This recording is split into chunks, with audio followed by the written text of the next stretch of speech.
Magandang araw, isang panibagong update na naman sa pagpapatayo ng aming dream house.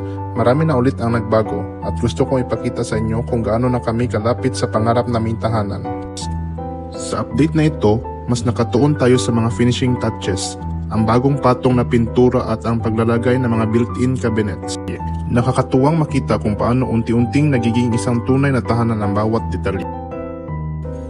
Dito, makikita si Kuya Ruel na maingat na tinatapos ang tile sa aming terrace.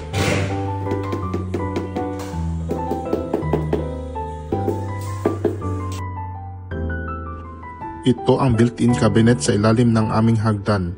Maingat na ginawa para kumpletuhin ang espasyo. Simple lang pero napakaganda ng kinalabasan. Dito naman makikita ang double deck na may stair cabinet sa loob ng guest room.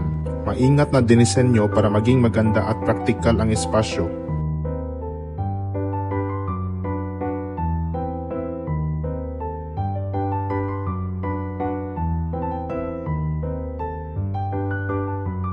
Dito, maingat na kumukuha ng sukat sina Sir Rolly at ang kanyang team para sa mga hanging cabinet sa aming kusina. Sinisiguradong bawat detalye ay akma at perpekto.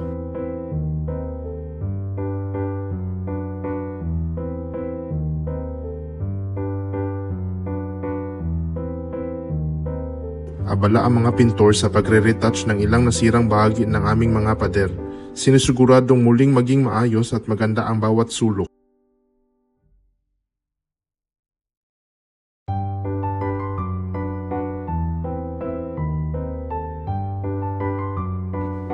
Nag-uusap ang wife ko at si Sir Rolly tungkol sa disenyo at plano ng pag-install ng aming minibar. Pinag-iisipan nila ng mabuti ang bawat detalye mula sa layout hanggang sa mga finishing para siguradong babagay ito sa kabuoang itsura ng bahay namin. Kaya ang ilang standard dito kay 3, ang itaso 350 man. Diri. Oo. Yan ato kay 350. Gusto ko lang magpasalamat sa aming mga karpintero. Bawat detalye, bawat sulok ng bahay na ito nabuo dahil sa kanilang sipag, tiyaga at puso sa trabaho. Ang ganda ng kinalabasan ng bahay namin dahil sa kanila.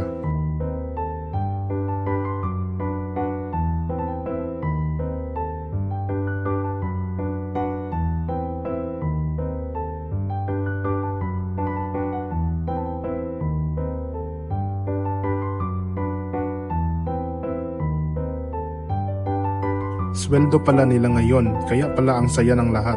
Wala, sobra. May pag-uwi sa bando. La, tabaan kasi mga asawa, di ka padugo na na. Ako na kung doon gabi. Wala, okay na tayo. Ano ba kasi? Saan medyo? Pwede kayo kita mamuli.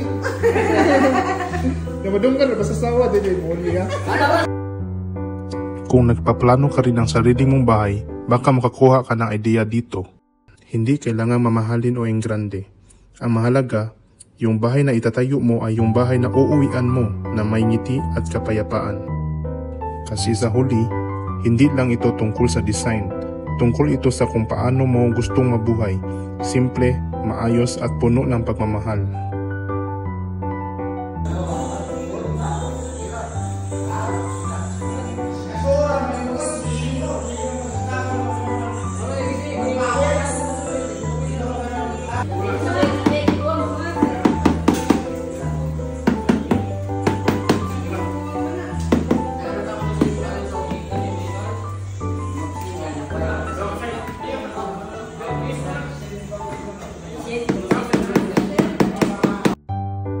Welcome sa aming master's bedroom, ang aming maliit na pahingahan na unti-unti nang nabubuo.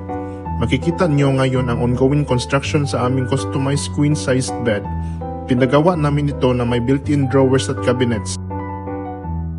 Dito nila pinuputol ang marine plywood na ginagamit sa paggawa ng aming mga cabinets at bed frames. May gamit silang espesyal na makina para siguradong malinis at eksakto ang bawat hiwa.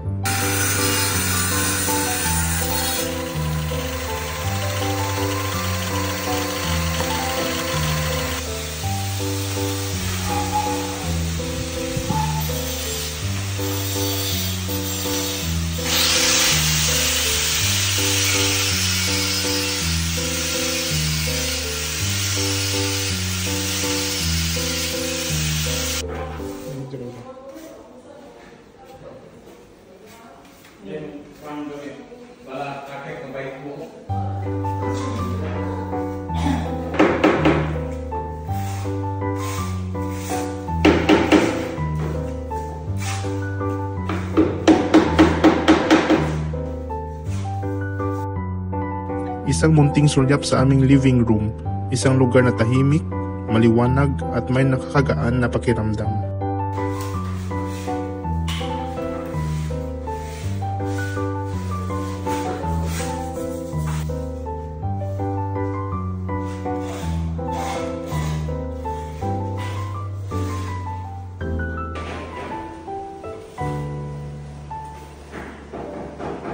Maraming salamat sa panonood.